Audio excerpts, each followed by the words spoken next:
တားတော်တို့အခုချက်ချင်းပဲရှမ်းပြည်နယ်ဘက်ကိုစစ်သည်အင်အားများစွာဖြင့်စစ်ကူပေးရန်ချီတက်ကြလော့အချိန်မတိုင်းရချက်ချင်းထွက်ခွာကြရမည်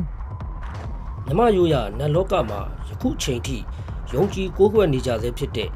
ကိုမြို့ကိုတကားကိုဖလားပိုင်နဲ့အဘကိုမြို့ရှင်နဲ့နမတော်အမေပလဲရင်တို့ရဲ့ရင်းနှင်းပွဲရာနောက်ခံတမိုင်းကြောင်းကိုဘ ഹു တုဒဖြစ်ပွဲစိတ်ဝင်စားပဲဝေမျှပေးသွားမှာပဲဖြစ်ပါတယ်အကိုရောနှမတော်တို့အကိုတသက်နှမတသက်ကျင်ဖက်မရှာပဲလူပြိုညင်အပြိုအဖြစ်နေသွားကြမယ်နော်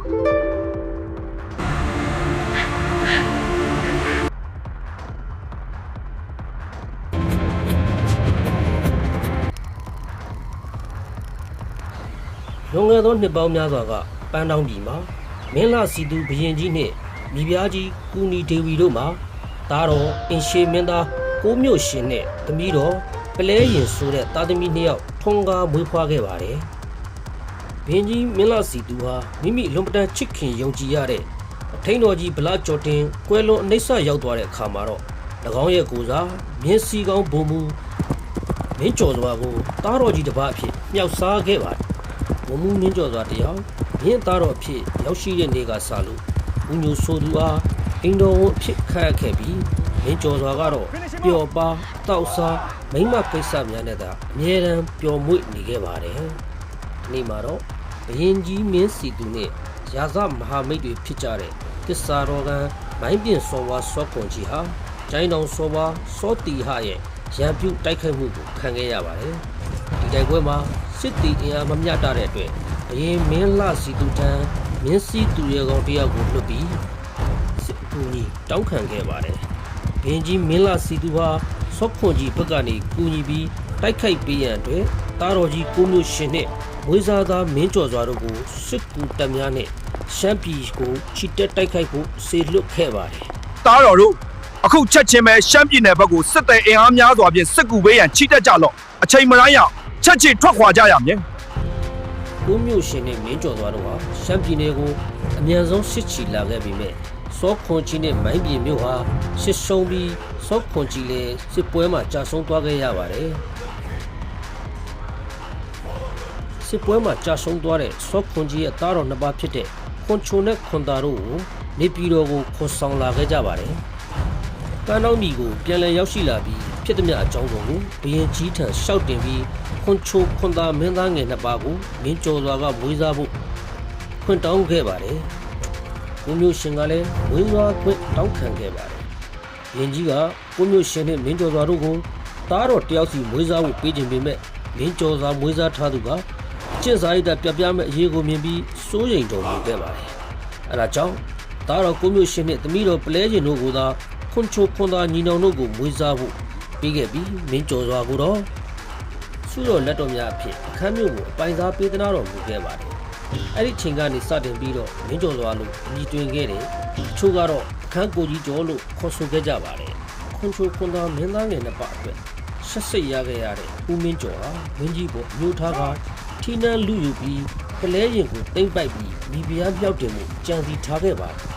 ခွန်ချိုနဲ့ခွန်တာမင်းသားငယ်နှစ်ပါးရွယ်ရောက်လာတဲ့အခါမှာတော့ဦးမင်းကျော်ဟာသူ့ရဲ့အကြံစီနောက်မကျဖို့အတွက်သူ့ရဲ့နောက်လိုက်များနဲ့တိုင်ပင်ပြီးရှမ်းပြည်မှာသဘုံများထချွနေကြောင်းခွန်ချိုခွန်တာတို့ကိုတွားရောက်ပြီးနှိမ်နှင်းတင်ကြောင်းမင်းကြီးထံရှောက်တင်ခဲ့ပါတယ်။ဘရင်ကြီးမင်းလာစီသူဟာမင်းကျော်သွားရဲ့စကားကိုယုံကြည်တော်မူပြီးခွန်ချိုခွန်တာမင်းသားငယ်နှစ်ပါးကိုရှမ်းပြည်နယ်ကိုရှေလွတ်ခဲ့ပါတယ်။ခွန်ချိုနဲ့ခွန်တာမင်းသားနှစ်ပါးရှမ်းပြည်နယ်ကိုရောက်ရှိတဲ့အခါမှာတော့ပုံကံထကြွသူများမရှိဘဲအေးချမ်းသာယာနေခဲ့ပါတယ်။ဒါပေမဲ့လည်းဘရင်ကြီးရဲ့မိန့်တော်တိုင်း၃နှစ်တိတိအုပ်ချုပ်နေထိုင်ခဲ့ပါတယ်။နန်းတော်မှာခွန်ချိုခွန်သားမင်းသားမရှိတော့တဲ့နောက်တခုတည်းသောညတညမှာ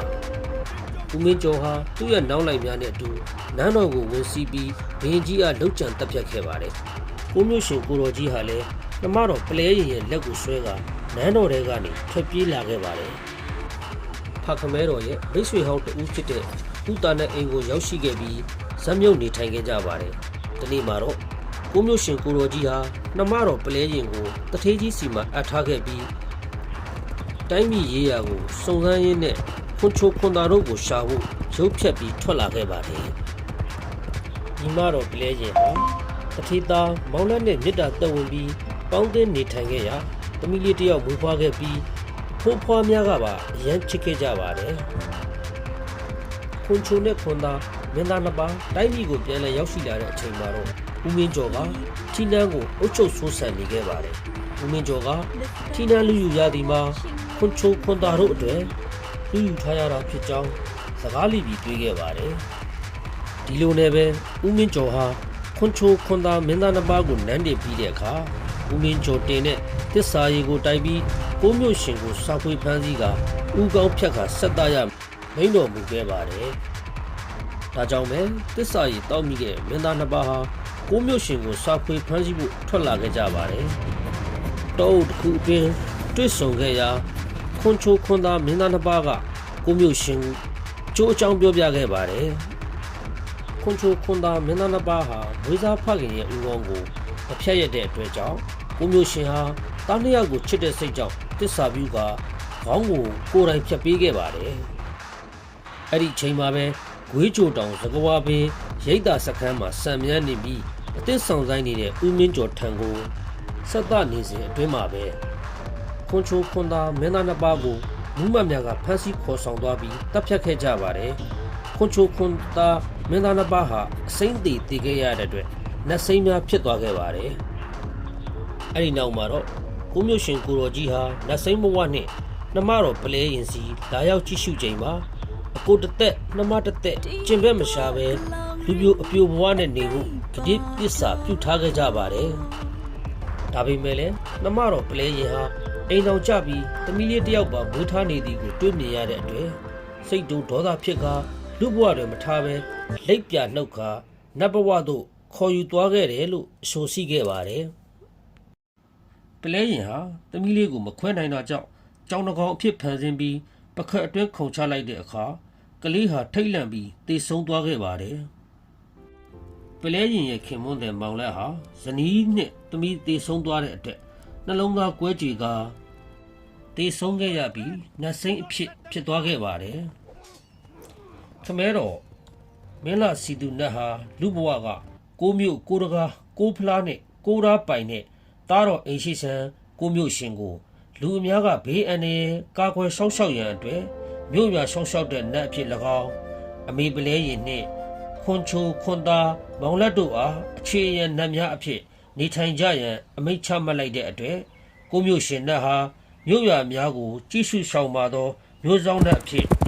တာဝန်ပေးရခဲ့ပါကြောင်းဘုဟုတ္တဖြစ်ပွဲစိတ်ဝင်စားပွဲဖေးမြပေးလိုက်ပါတယ်